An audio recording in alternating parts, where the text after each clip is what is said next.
Thanks for listening to the Farmers Weekly podcast. Do remember you can subscribe to Farmers Weekly magazine and get all the latest news, views and market prices by visiting fwi.co.uk.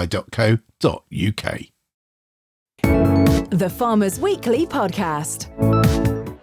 I am genuinely overwhelmed. I am so pleased for the entire farm team. It's a farm team effort, and it's just an absolutely amazing award for us to win, for the recognition of all the work that everyone does. So I am just absolutely over the moon. That's Kate Robinson, winner of the biggest prize in British dairy farming. We'll be speaking to Kate shortly. Also in this episode, was it really the warmest January on record? And why it's important to count your farmland birds. The Farmers Weekly podcast. Welcome to the Farmers Weekly podcast. I'm Johann. I'm Louise Impey. And I'm Hugh. Broom. All that and more later, but first, supermarkets often get a bad rap from farmers accused of using their huge buying power to drive down farm gate prices. Some farmers, though, are working with the big retailers successfully, delivering benefits to consumers and the environment as well as to producers. They're farm assured by the Leaf Mark, growing 80% year on year, delivering more sustainable food, largely to the big retailers. I caught up with Leaf Chief Executive David Webster at this week's Leaf conference in London, and I asked him what makes the Leaf Mark so successful. I think the philosophy that sits at the core of Leaf as a charity has always been, how do we help farmers come to an understanding of what sustainability means for their farming enterprise.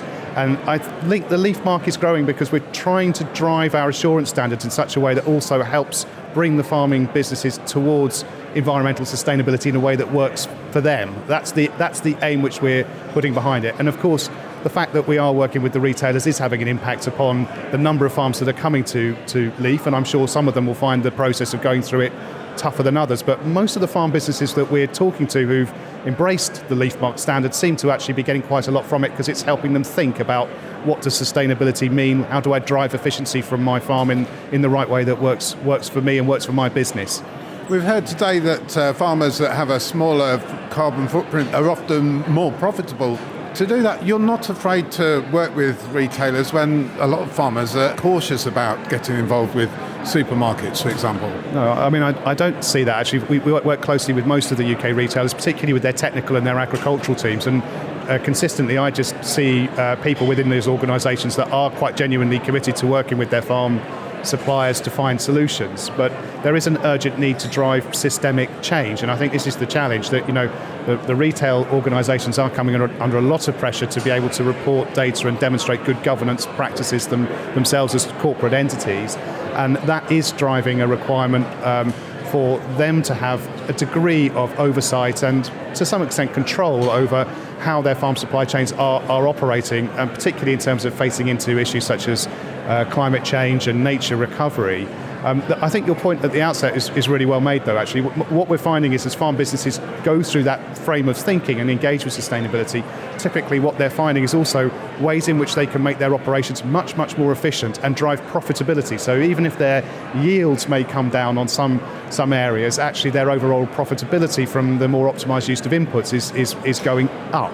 So that I think is the sweet spot. It's aligning the interests of the environment with the interests of the commercial farming enterprise. So it's not just a push factor then, there's an attractive pull factor there in terms of doing the right thing environmentally, and that leading to better profitability. Absolutely, and I think most farmers can also see that these environmental issues, they're not going to go away. Farmers more than anybody understand the impact the environment is now having on our capacity to produce food. So we've got to engage with it. Farming businesses have got to engage with it, and our view as Leaf would be the best way to engage with those issues is through the lens of what's right for my farm, and that I think is the fundamental point of difference around how we operate as an organisation. We've heard this morning from Andrew Francis, who chairs our technical advisory committee, and he highlighted the tension between the aspiration of where we want to go from an environmental point of view versus the pragmatism of how do you drive that on a farm basis. And we're deliberately driving that technical advisory committee through a farm management lens to ensure that we try and create a framework for intervention that actually works for farmers. That's crucial. So we're a farmer first organisation. That's David Webster from Leaf. Louise, Hugh, getting into bed with supermarkets, if I can use that phrase, might not be so bad after all if you do it right in a way that benefits farmers. It would seem so, wouldn't it? I mean, there's obviously the demand is growing for the Leaf Mart scheme, so that's a good sign, isn't it? You do get the feeling that the growers that are part of it, they do feel involved. It is being done with them, not to them, like one of the other assurance schemes that we had a summary on recently. It obviously is meeting the retailers' needs, and that's very important. And the interesting thing for me, listening to David Webster speaking, is the fact that they are looking to improve the audit process and reduce the audit burden. Now, that's something which is probably much needed, not just in the Leaf Mart scheme, but in all assurance schemes. It's fantastic that their numbers are going up, and obviously hooking on to the right retailer and that retailer putting it in as part of their requirement is the catalyst, I suppose, for that. And that's great. It does make you think as well, though, that it's back to when we were talking about the Red Tractor review the other week, or the Farm Assurance review, I should say. Sorry. It comes back to this idea, isn't it, of having something that's totally modular, totally accessible, and people can add and subtract as they want. I suppose there is a danger, is there not, that if each retailer aligns itself to a specific mark, does that not marginalise them slightly? I don't know. Whereas if you have a universal system that people can add and subtract to as they need for their own personal market need with their business, then that makes it's more, the producer can do what they want as opposed to being told what to do. And they've got the tools, they can go and get it and pick up and run with it. I think that's key, what you just said, Hugh. This is not about telling people what to do, and there is an upside to it. So David Webster was saying that solutions to making farming more sustainable, they need to be profitable, otherwise they won't work. And that's one of the key things with the Leaf Mark, that it's achieving what it achieves because there is that incentive there. There is that carrot. It is dangled in front of the growers and the producers who are on board, and they know that this is going to deliver to their bottom line. They're not being hit with a stick, being told what to do and seeing no return for it. So there is very much an upside there, and he was really keen to emphasise that. Yeah, and I think, of all the schemes that are out there, this one, the Leaf Mart scheme was farmer-led, and I think that tells you quite a lot, really. Yeah, it does tell you a lot, doesn't it? I tell you what else tells you something, and that's where this conference was held. The Leaf Conference was held at the headquarters of the BNP Paribas Bank in Marylebone in London. And we were talking about last week on the podcast about when Steve Reed launched the land use framework consultation at the Royal Geographic Society. And where these organisations are choosing to launch things, it often says a lot about where they're coming from and also the sponsors that they're attracting. And there were some big sponsors here. I mean, Stratton Parker, part of BNP Paribas, were a sponsor, Frontier, a sponsor, also Oxbury Bank. So there is this investment coming into agriculture. And while I was at the conference, I managed to catch up with Nick Evans from Oxbury Bank. I grabbed him in a corridor, actually, next to being a posh bank headquarters. It had its own in-house gym, and we were next to the gym. So you can hear in the background people pumping iron, but don't let that put you off. He had something really interesting to say, very much open to lending to farmers. Nick Evans of Oxbury Bank. Today sees the launch of the Oxbury Transition Facility. This is a facility for farmers to allow them and enable and incentivise and reward them. In fact, probably incentivise and reward is the best way to say, for transitioning. Really attractive, ultra-competitive rate. We're not about telling farmers what to do. Every farmer is going to do something different on his farm to enable transition, if that's what they want to do. We're not about mandating how they spend the facility. That's up to them. But the facility we're going to be offering is an ultra-competitive 6-year facility to allow transition with rates that start at 1% over base. We've we've been hearing today that these things, this transition, it has to make sense financially as well as from an environmental sustainability point of view. Yeah. Why does this make business sense, financial sense for Oxbury? We have to do this. Oxbury as a bank has to get involved in this. Number one, we need data that allows us to provide to the Bank of England about the carbon emissions of our farmer customers. So that's a mandatory part. But actually, more importantly, we think that farmers in the future are going to need to provide data to their customers. So the millers, the maltsters, the retailers, the processors, they're going to need to buy produce plus data around their carbon footprint, because all those guys have made commitments around their net zero. So that's the first one. The second one is that soils need to be more resilient to cope with this climate change. And we've seen the impact on yields. So farmers improving their soil health through reductions in carbon emissions and improved soil organic carbon, we think is the right thing to do. So it's really about what suits that farmer on that journey. And coming back to the research, and I think there's in the launch today, we're going to refer to some independent research, not by us, but by the Soil Exchange, Soil Association Exchange, and so on, which says that 3/4 of farmers say that financial matters are a barrier to actually going down a transitionary route and changing their farming practices. So we're about trying to help them transition and incentivize and reward them to do so with an ultra competitive rate. That's Nick Evans there from Oxbury Bank. Hugh, we've had a number of banks on the podcast in recent weeks and months. Another bank, Oxbury, open for lending to farmers who want to become more sustainable. Yeah, they are, and Oxbury's been an amazing success story, hasn't it? Because they're not that old. They came into the market solely concentrating on agriculture. In a market with some pretty massive, well, let's face it, some huge banks and some huge histories and so on and so forth. And yeah, they've done amazingly well in terms of going out there. They're comfortable in that marketplace because the people that make up the company understand farmers and so on and so forth.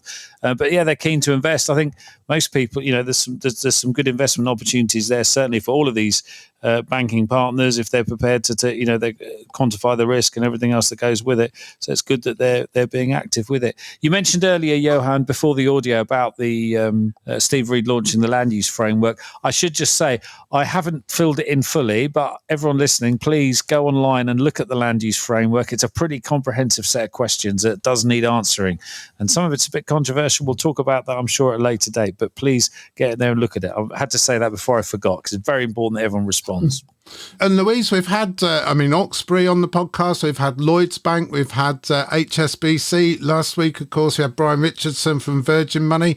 Banks do see a future for farming, even perhaps when farmers find it difficult to overcome the immediate challenges that they face in the here and now. Yeah, well, they all say they do see a future for farming. They definitely see a future for lending, that's for sure.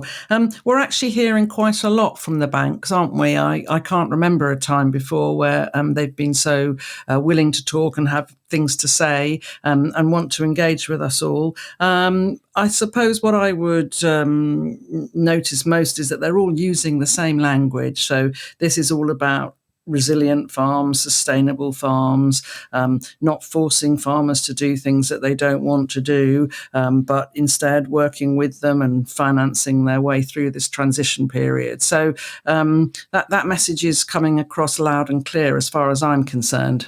Yeah, look, absolutely. They say, look, the bottom line is, do you know what? I was in London last night. I was in Westfield Shopping Centre in Shepherd's Bush, which is an amazing homage, as all the Westfields are, to retail. Okay, it's sparkly, it's got everything. But actually, the cornerstone of most of what's going on there with the experiences and everything else, whether it's over-the-counter fast food, takeaway, or whether it's sit-down, food plays a massive, massive part. So there's, of course, there's going to be a future because people need to eat. But when you see it in that context, it really brings it home how important that food thing is, even in such an urban environment. It's essential. So, yeah, there is a huge future in farming. We've all been saying that for years. We'll carry on saying that for years. It's the lifeblood of everything. And fair play that the banks are getting involved and helping people through the transition. Let's hope it continues. Hi, I'm Mark Lempriere, Lombard's Agricultural Sector Lead for London and the South East. And I'm Stephen Gillis, Lombard's Agricultural Sector Lead in Scotland. At Lombard, we have a national team of dedicated agricultural relationship managers supporting your sector. We're asset finance experts for agriculture. We know farming's changing and evolving. We're here to support you in any way we can. We fund assets that could improve efficiency, increase production capacity, and potentially save your business money. This could be with new agri-tech equipment, updates to machinery, or simply by sharing our financial know-how. It's not just about funding the assets. We take pride in the strong relationships that we've forged within the farming community.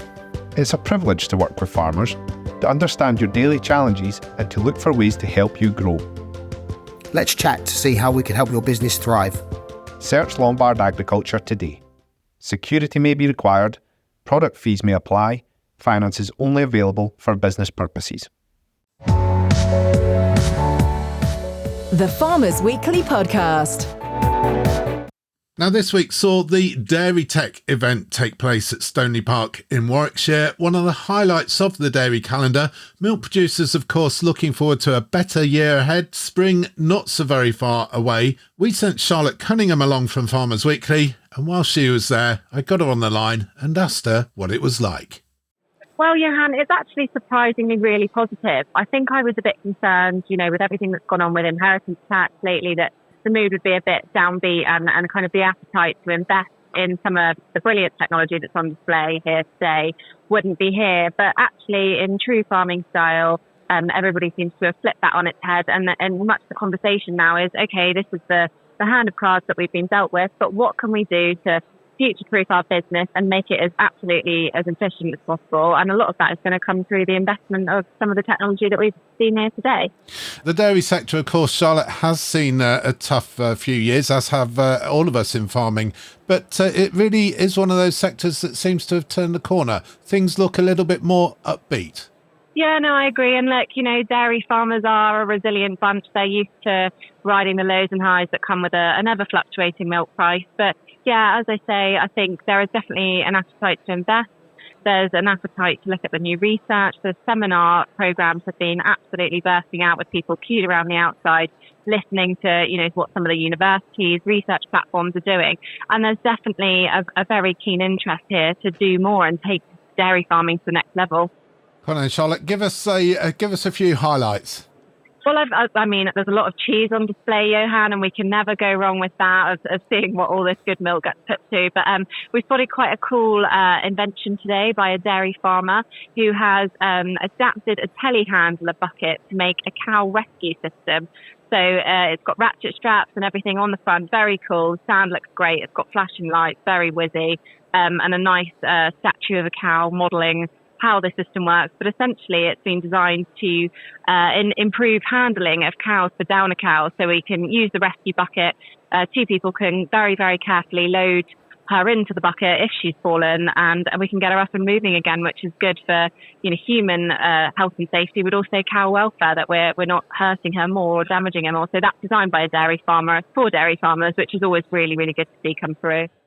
Charlotte Cunningham there at the DairyTech event. Louise, Hugh, another upbeat show, much like the Llama event in January, just a few weeks ago. Well, it's good that they keep coming, isn't it? And look, they've got... It's not perfect. Nothing's ever perfect. But what's noticeable in dairy is that the price is reasonably okay. I think the evolution continues. We keep seeing something around where I live, consolidation, people giving up, realizing that they've come to a point where they've either got to invest or walk off the stage, and some are doing that. And that's sad for those families involved. I get that. But equally, we're still producing the volume of milk, and we've got some phenomenal dairy farmers doing an amazing job. And an event like this is all about celebrating it, isn't it? Yeah, and that celebration is so important, isn't it, at the moment? I think we should really be shouting about these high standards and top performers. We could be accused of being guilty of not doing that enough. So these events are really important for that reason. And one of the people doing much of the celebrating was Kate Robinson, Ruminant Sector Manager for the 400-strong Holstein dairy herd at Harper Adams University's Future Farm, which won the NMR Gold Cup, arguably the top prize in British dairy farming, presented to Kate at DairyTech by the Royal Association of British Dairy Farmers. Here she is talking to Charlotte Cunningham. I am genuinely overwhelmed. I am so pleased for the entire farm team. It's a farm team effort, and it's just an absolutely amazing award for us to win, for the recognition of all the work that everyone does. So I am just absolutely over the moon. And obviously Harper is run as a commercial farm, but it's quite unusual that we see a university get the Gold Cup award. So what does this mean for the university and the future farm? I think it just brings into light that an institutional farm can be managed commercially, because obviously our primary role as a university farm is teaching and research, so we do operate commercially. So I think for every institutional farm, whether it's a college or a university farm, it gives them credit that we do operate at commercial levels, and we do operate as a university farm for an industry standard. So I think it's just amazing recognition for other university farms as well. A somewhat overwhelmed Kate Robinson from Harper Adams shortly after receiving the NMR Gold Cup from the Royal Association of British Dairy Farmers at DairyTech. Hugh, as a former Harper student, you must be overwhelmed yourself to see the NMR Gold Cup go to Harper. Yeah, no, it's great, and fair play to them. I'm sure, everyone that entered the competition and the judges, heck of a job trying to judge it all. I went back to Harper at the beginning of December. I was there on a business meeting, but it's the first time I've been back for about 28 years, and it's terrible, I know, but we were actually stood by the dairy unit, and I thought, yeah, this is great what they've done here compared to when I was there back in the mid-90s. It's a very different thing, and look, for a college to win it, some people might say, it's a college farm, it gets this, it gets that and the other. But actually, it's really tough being a college farm and trying to do all things to all people. But to actually come in, go into that competition and win it, yeah, well done. Fair play to them. That's a real achievement, actually. And an all-female lineup to collecting the trophy, Louise. Yeah, so I see. I mean, that's good on them. Well done them. And I assume, I'm afraid I don't know a great deal about this competition, but I assume that the metrics that they use to judge this competition, are common to all the people all the finalists. So, obviously they are performing as well as, or even better than in some stages, all these other commercial farms, because they must have a teaching element that they have to do there as well. Yeah, very true. And that can be a big challenge in itself. Robert Craig, chairman of the Royal Association of British Dairy Farmers, explained the judging process in the programme to DairyTech, saying that the competition can't be judged from an entry form alone. You actually have to get out there on farm and see it with your own eyes, much the same way as we judge the Farmers Weekly Awards. Every finalist gets a farm visit. That's the same with the NMR Gold Cup too. Louise, the arable sector, it has its own sort of specialist awards, things like the Yield Enhancement Network competition. Does that involve a farm visit, or is that purely paper-based, or is it something else entirely?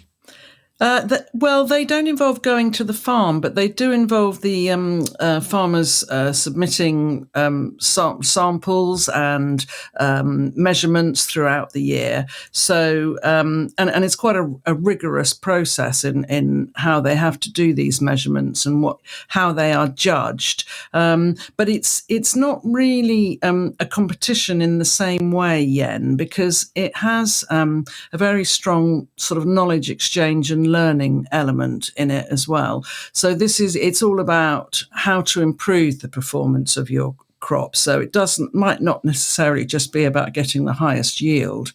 And the entrants and people who take part in it, they do get a very detailed report at the end of it. So they get lots of learning from it. And it's quite a strong community, that Yen community. There's a real commitment to do that. So these farmers, they just wouldn't keep entering it if they weren't getting something from it.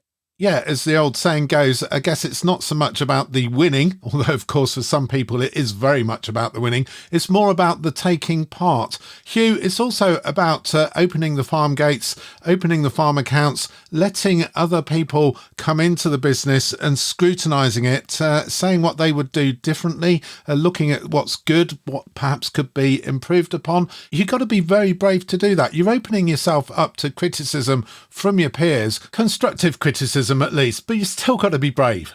To be scrutinised. Yeah, look, it is. And I think whenever you get a different pair of eyes on the farm, it's always fascinating to get people's impressions in exactly the same way. I absolutely love going and looking at other people's farms, as every other farmer in the world does. It's the best thing ever, isn't it? Farm walks, tours, whatever. It's like that whole looking at stuff is really important. But we also have to remember as well that there are people that like to go in and do competitions for whatever reason. But equally, there are a whole load of other businesses that are quite happily down down the lane, doing a phenomenal job, knocking it out the park. No interest in entering any competitions at all. Quite happily under the radar, doing an amazing job. So let us not forget those secret farms of those discreet farms of excellence, shall we say? Because there are plenty of those out there as well as the ones that like to climb the flagpole and shout very loud about it. Revolutionise your livestock farming with Avent. Handle feed, bedding and manure with ease thanks to our compact loaders. With a vast range of attachments, Avent makes every task quicker and simpler. Enhance your farm's productivity.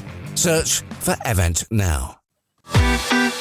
The Farmers Weekly Podcast. You're listening to the Farmers Weekly podcast. Welcome along wherever you're listening to us from. You can email us, podcast@fwi.co.uk. And if you're in the UK, you can also message us by texting the word farm, followed by your message to 88440. Emails this week, Louise? Well, I have been contacted by a farmer that I know. It was following on from our report on last week's podcast about the Soya to Sustainability Conference. And he was just commenting on the fact that the pulse area, as we were talking about, the pulse crop area has come right back, and what a shame that was. If you remember, we talked about it being one of the unintended consequences of the sustainable farming incentive. And this farmer actually has a potential solution for that problem. So he's hopeful that DEFRA are going to take notice of what he has to say. He felt that we'd absolutely got it right with what we were saying about pulse crops and their future and what needed to happen. So we'll have to see about that one. We will indeed. Spring crops, of course, like peas and beans, will be on the minds of many farmers over the coming weeks as the year marches on. Last month, though, the warmest January on record, certainly globally. That's according to the European Copernicus Climate Service, which says it raises further questions about the pace of climate change. So what is behind that world record, especially when here in the UK the weather was somewhat colder? Graham Madge of the UK Met Office. What we're seeing globally is the fact that temperatures are increasing globally. So last year, temperatures were boosted by the El Niño phenomenon in the tropical Pacific, generally raises temperatures by about a fifth of a degree or so. So part of last year's warming can be explained by natural climate variation. But it's clear that anthropogenic warming with the emissions that we're putting into the atmosphere account for the majority of the rest of the rise, which last year was above 1.5, above pre-industrial levels. So, yeah, worrying picture. And we have seen the devastating forest fires in Los Angeles, but some UK farmers will have seen a cold January, so it's not warm all over. I think you've raised an important point there, Johann. I mean, the fact that we wouldn't necessarily expect to see temperatures of the same magnitude everywhere on the planet. What we're talking about with global warming is the fact that some areas are warmer and some areas may be temporarily cooler.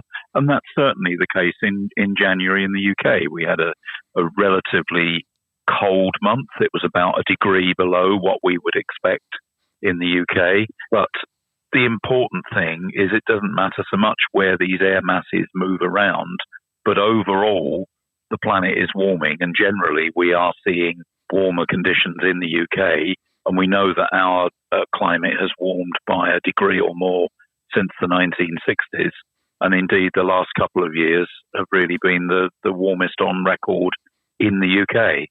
And with that in mind, Graham, what's the UK weather outlook like for farmers over the coming weeks? Well, really, we can expect slightly colder conditions, actually, over the next couple of weeks. We've got an easterly flow that looks like it's setting up. That will have the impact of lowering temperatures. Beyond that, it's always quite hard to be precise, and we have the balance between weather and climate. So what we're looking at is, in terms of climate, it's quite likely that, because of the patterns of weather in the tropical Pacific, we might see end of February and March being a little bit more stormy, perhaps with higher winds, chance of it being wet. But that doesn't mean to say that there couldn't be a cold snap or a period of weather which takes away from the average. We deal with averages when it comes to longer term projections, like for the next 3 months, but you always get weather coming in and affecting those averages on occasion. That's Graham Madge from the Met Office. Hugh, a cold January, more cold weather on the way. Well, we've had more coldness this January and into February than I think, because last year we literally had like a week of frost here was about January the 15th. We had 4 frosts on the trot and that was it. But this year we've had, it started again around the middle of January, says the sad weather almanac man. And then we had another lovely frost this morning. So yeah, we're getting plenty of frosting going on, but it certainly wasn't a warm January. I think wherever you are, not in the UK context anyway, possibly it might have been, we saw the horrific outcomes on the west coast of the States with all the bushfires in California. So there's plenty of warmth elsewhere, but certainly not here at the moment. Yeah, I was quite relieved to hear him say it had been colder this January than last, because the overall message wasn't really ringing true with me when I was, like you, Hugh, thinking about the frosts we've had this month. So frosts at this time of year are really quite a good thing as far as some of the crops in the ground are concerned. So we do need a bit of natural control of disease, inoculum and pests, and the frosts do help to provide that. Do a marvellous job. But if you think about it, Johann, last season, though, wasn't really that warm for us either. Wherever you were in the country, it was a wet, miserable summer and overcast. I mean, my silage analysis reflects, we were looking at it the other day, actually, in an interesting meeting, talking about cattle rations. And I said, look, the silage analysis, my silage analysis, normally I like really sparkly silage analysis. And because of the dull, dreeched weather we had during last summer, the maize is average and a bit sloppy and the grass is not exactly zingy. So it was a pretty poor job. The maize desperately needed. There's lots of maize everywhere, but it's all very sloppy and wet, I think. It desperately needed a blast of heat just to kick it on. Let's hope, fingers crossed, we might get that this summer, but we don't want it to start next week and then not rain till June, which has also happened in this part of the world before. So the weather, as ever, Johann, fascinates us all, doesn't it? It does indeed. I mean, I was in London the other day, and morning there it was so cold. People were scraping ice off the windscreens of the cars, and you don't really see that in the middle of the city very often. Yes, outside here in the sticks on the Essex-Suffolk border, but in town, as they say, it's always a few degrees warmer. Louise, some of these forward crops that we saw going into the winter, they would have benefited from this cold weather that we've been having, won't they? Been knocked back a little bit and perhaps getting to where they need to be rather than too far forward. Yeah, no, that's absolutely right, Johann. As I said, there's absolutely no harm with having a bit of cold weather at this time of the year. When we really don't want a sudden cold snap is, say, something like April time when things have started to grow and, with the case of oilseed rape, it's wanting to come into flower. And when you get a sudden cold snap, then it does really hit them. So, yeah, don't have a problem with cold weather at the moment. It's going to help, as you say, give some of those forward crops a bit of a reset. And as Hugh says, we don't want anything to change too quickly or too suddenly, but we're sitting quite happy with it at the moment. The weather outlook for the coming weeks, and thank you very much again to Graham Madge from the Met Office for explaining that to us. Right now, though, from meteorology to the markets. Hugh, this week's commodity prices, what's happening? Thank you, Johann. Finished steer deadweight this week. It goes up again, 606. So the deadweight SQQ for all is 606, up from 590.4 last week. And that R4L, we don't normally just talk about the R4L, we talk about the average one, but that R4L, this price, that's gone up from 601, where it burst through the £6 barrier last week, gone up to 617.2 this week. So if you compare that 606 SQQ on finished steers to last year, 606 this week, 495.6. Hasn't that moved something? Right, finished steer live weight average 338. That is up from 329.1 a year ago. That was 265.8. On to sheep, still doing all right. Dropped back a little bit. The lamb SQQ is back to 710 this week, back from 731.2 a year ago. That was 643.5. So you're still well ahead there. SPP on the pigs this week is 203.3. That's back just under a penny on the week. To the arable markets, feed wheat moves up a bit actually, 179.9.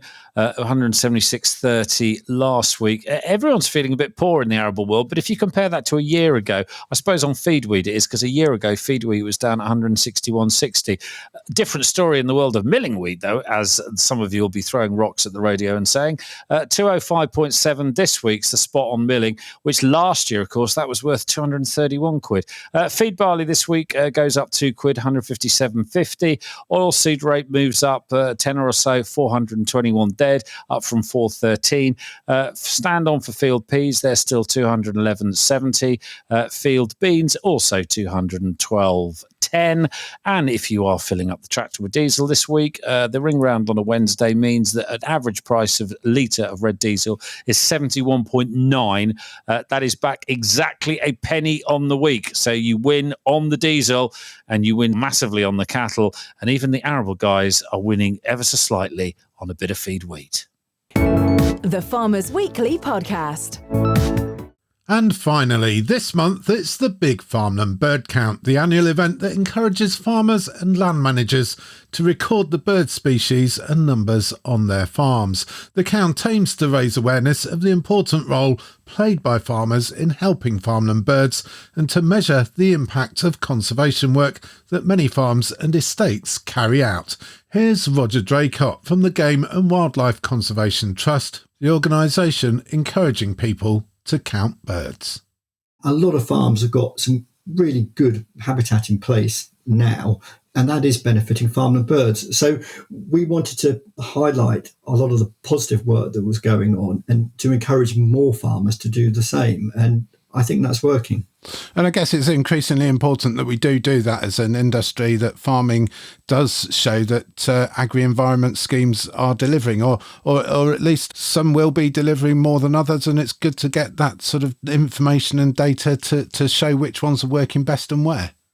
Absolutely. So that second point is really important. But I think more broadly, we've got a really good scheme now, particularly for arable farms, in terms of the sustainable farming incentive. And when I say good, I mean it's good in terms of the options that are available to do good things for farming and wildlife. But also it's a scheme that works pretty well for farmers. The payment rates are pretty good now. There's more flexibility in the management of the options. So we've got a good scheme. However, as we all know, there have been recent budget cuts to elements of the ELM scheme. SFI budget probably guaranteed for another 18 months or so. I think we've got an opportunity over the next 18 months or so to really demonstrate that the SFI scheme is delivering good value for money for the public purse, and it is leading to nature recovery. So the Big Farmland Bird Count provides an opportunity for all farms to record how birds are responding to some of these key agri-environment options like wild bird cover, like hedgerow management, etc. And if we can do that, then hopefully that will give the government confidence that this is good value for money and will continue into the future to support farms to deliver nature recovery. And how do we know that people are sending in the right bird species, or IDing the birds correctly and sending in the right numbers? One of the ways we do that is by ensuring that the Big Farmland Bird Count is really simple. So it's very straightforward. It's only half an hour of time from one, let's say 5 hectare plot of farmland. There's a very simple recording form that goes with it as well. On the Big Farmland Bird Count website, there's lots of resources there for farmers or anyone else that's doing the count to help them identify birds. We run courses up and down the country as well. But I would encourage farmers to use some of the new apps that are available as well. Merlin being a really good example to help you identify bird song. So there's lots of things we can do to ensure that the data's as accurate as possible. But the other thing that works in our favour in that respect is we're doing this at scale. So by having thousands of farmers contributing to the scheme, then any small errors in the data are minimised because we're doing this across a large number of sites. And for anybody listening, if you want to take part, the Big Farmland Bird Count website, bfbc.org.uk. You can register there. It's a really simple process. Roger, tell us the dates and the amount of time it's going to take. The count takes place any time between the 7th of February and the 23rd of February. So it's just 30 minutes of time between those dates. That's Roger Draycott from the Game and Wildlife Conservation Trust talking about the Big Farmland Bird Count. Louise, you went to the launch of the Big Farmland Bird Count last year. Good day? Yes, I did. It was held on a farm in Suffolk at the Barker's farm, and we had a really interesting day. Actually, we had a good walk round the farm to see what they're doing, which is basically a whole farm approach, I suppose, to supporting birds. So they had a real mix of winter and summer habitat, really providing all the food and shelter that these bird populations need. They had quite a few experts there, so it was quite interesting to pick up bits of advice on why things work well and then sometimes why things work less well. This picture that we get from farmland birds, it can be quite depressing when you get that sort of overall message coming across that farmland bird numbers are falling. That can be quite worrying, especially when you consider all the work that is being done on farms. But I think the important thing now is that you delve down into the sort of species breakdown, and actually you can see that some of these species, they are really recovering now. And I admit it's not all of them, but some of them are really recovering now. So farmers have got to keep doing this stuff and counting and measuring them and showing where things are working well. It was a really interesting comment actually made last year when we were looking at the sort of winter and summer habitat that this farm had put in and what they'd used. And the farmer there was Patrick Barker, said, you need to consider these areas as a crop, and that's where the yield is birds. And I really like that because they had huge bird numbers on that farm. So something was working very well there. And it's not just looking at birds these days and identifying them. Roger Draycott in the audio there, Hugh, saying that you can get apps now that will listen to a bird song and tell you what species it is. Yeah, there is. I've got one on my phone. Hang on, I'm trying to think what it's called now. Basically, Merlin, that's it. Yeah, it's brilliant. Yeah. My kids like going out with it as well. When it gets a bit more birdier, well, we've got birds around now, but certainly in the spring, the youngest, he likes to walk around with it and see how many he can spot. It's a pretty good thing. And actually, you think a smart thing to be, wouldn't it, would be to have, not that I want to stop people from looking out the window, but in a perfect world, you could have a whole load of Merlin probes, couldn't you, in farmland around the country, and then you get this perfectly statistical live data feed coming in. Phenomenal. The data thing's really important though, isn't it? Because we've said this before, and the thing to remember with all of the agri-environment stuff, and bear in mind agri-environment's been going on UK farms since 1991, but there is absolutely no solid across-the-board uniform data set for any of the stuff that's been done. We know it's improved stuff because we've definitely improved what we see on our own farms. And you're right, bird species increasing. We have here with our wild bird blocks we do and all that, the gubbins. But the official data is massively lacking. As we head into SFI, it's hard to say how well are you measuring it, because no one's really measuring it other than the fact that you've planted what you said there, or you've done this, or you've done that. We need to get better at it, don't we? So we can actually benchmark what we're doing. We do indeed. The 12th anniversary then of the Game and Wildlife Conservation Trust Big Farmland Bird Count between the 7th and the 23rd of February. If you can spare about 30 minutes recording the species and the number of birds on your farm, that would be much appreciated. And if you want more information and to sign up for that, www.bfbc.org.uk.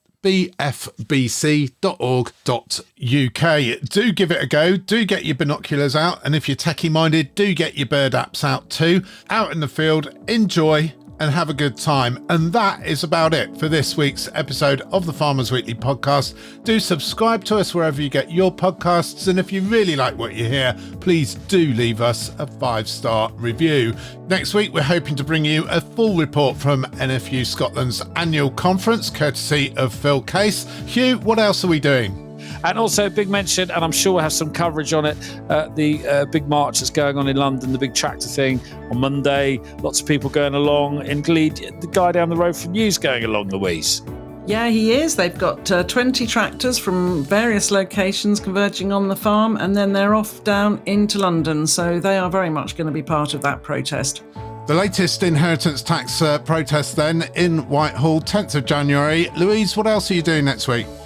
Well, I've got a busy week. I'm heading to Northampton to the Oilseed Rape Conference, trying to find out whether that crop's got a future. And then I'm off up to Newcastle for a 2-day Base UK conference talking about Regen Ag and what's happening with soil health. Also, the Norfolk Farming Conference on Tuesday, the 11th of February at the Royal Norfolk Showground just outside Norwich, and the Lincolnshire Farming Conference on Thursday, the 13th of February at the Lincolnshire Showground there north of Lincoln. A busy week for everyone then, easy to forget stuff, so a Farmers Weekly reminder that next Friday, of course, 14th of February, is Valentine's Day. For now though, until next week, I'm Johann. I'm Louise Impey. And I'm Hugh Broom. Thank you for listening.